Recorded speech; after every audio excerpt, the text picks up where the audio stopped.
How to edit header navigation in Squarespace. Hello guys and welcome to this new tutorial. Today I'm going to show you how easy it is to modify the header navigation into your Squarespace website. All you need to do is to follow up the tutorial from the beginning till the end and you will be good to go. The first thing that I need you to do is to head over squarespace.com. Then you need to sign in into an account. If you don't have an account, sign up. It will not take a lot of time from you. If you do have an account already, go ahead and sign in. In my case, I will go and click on account dashboard with this favicon. As you can see, I have my account or my Google account assigned to my Squarespace account also. So we are going to visit the account dashboard. As you can see, we have the website that I have created. Some of them are expired and some of them are live. So make sure to select your working website right there.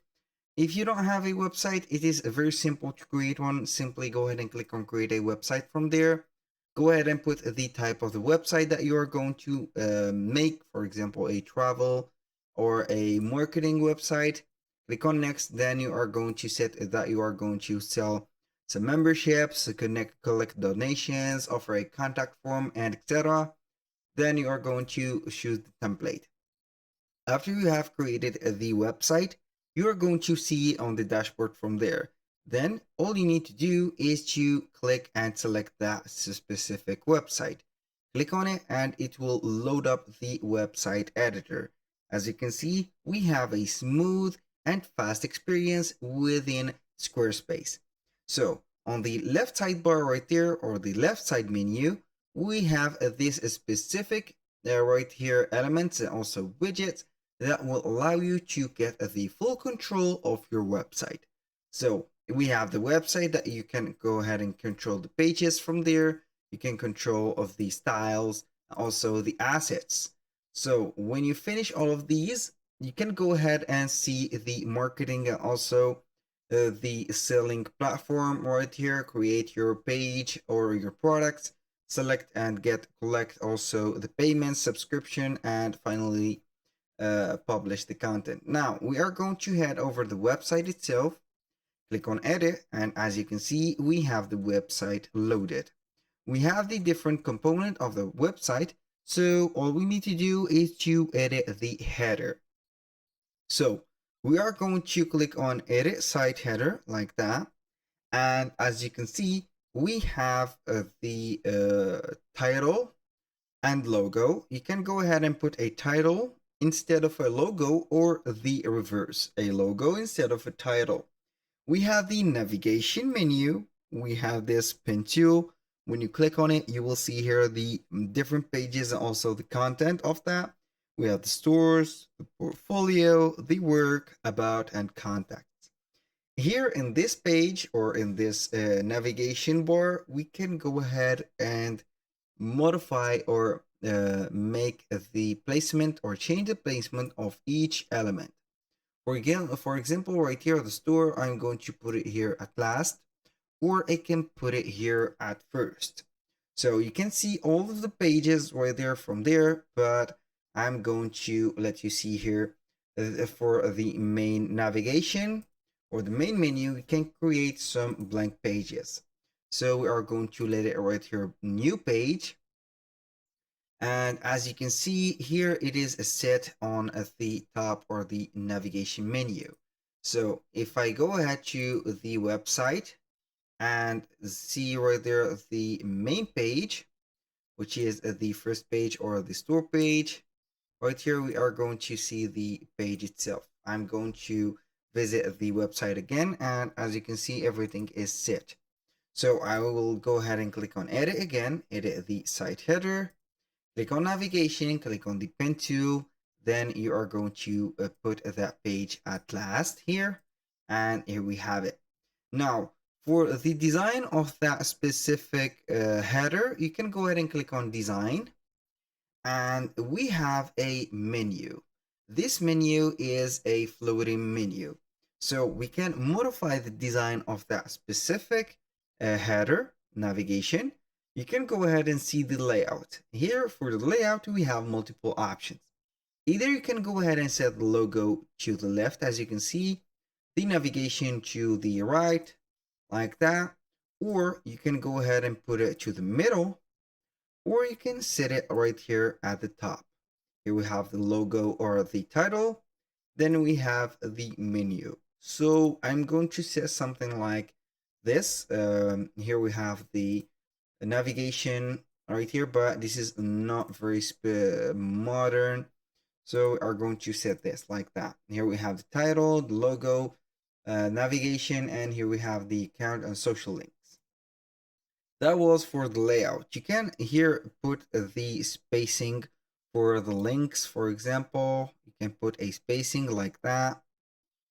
I'm going to let it here only at one line. You can set the element spacing, for example, like that. These elements at the right.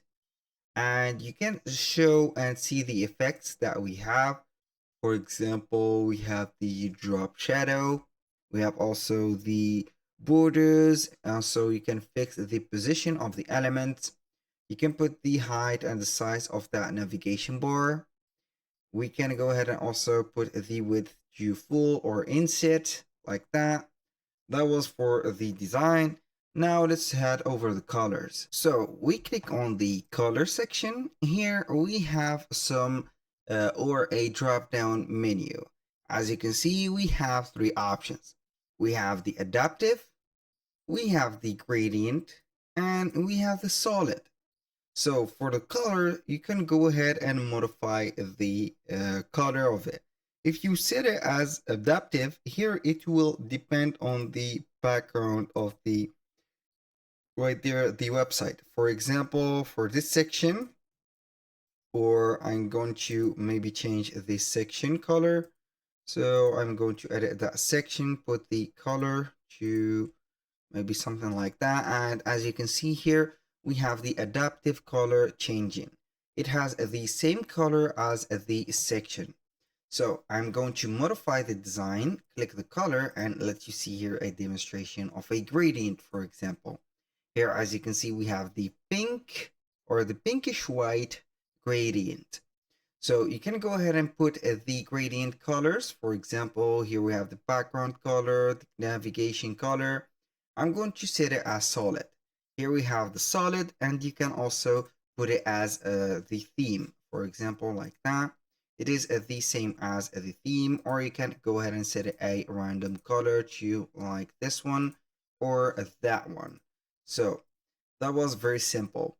Now for other options and also other here for the logo and also site title, you can go ahead and click on it. Click on it, and here in the place of the site title, you can put right here a logo image. And also you can put a mobile image. So let's go ahead and select from the library and see if we have something. I'm going to put this random t-shirt as an example. As you can see, it is a title. If you want to delete that, it is very simple. So for the logo height right there, if you have uploaded the image, you can go ahead and modify the logo height, also the mobile logo. And let's go right there to the social media links. You can go ahead and click on it and add some links. For example, right there we have the content. We have also a social media link you can add, for example, Facebook or and more.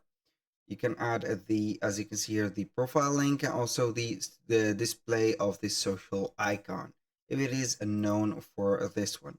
You can also set the borders of the social media like that, or without a border like this. So you can add another element to this specific header or the header navigation. Click on add element, and from there you have some social media. As you can see, the cart, which is available, you can disable that. We have the account, which is the login section. We have the switch language if you want to put your language or the website that you have created into a multilingual. And we have a button. This button can be whatever you want. You can go ahead and modify it. For example, you can go ahead and link it I'm not going to link it, but you can go ahead and put a link on it, or a file, an email, a phone number, or you can go ahead and put it as a redirectment to a page. You can modify it and put the content of it right there with the text. You can set an attachment to the link. You can put a design. Here we have a little bit of limitation to the design of it. For example, here it is much simpler. So it is not very, as you can see here, practical. I'm going to remove that button because I don't need it. And here we have it. So that was all for today's video. Thank you guys for watching. I hope that you have enjoyed the content and hope to see you soon on the next one.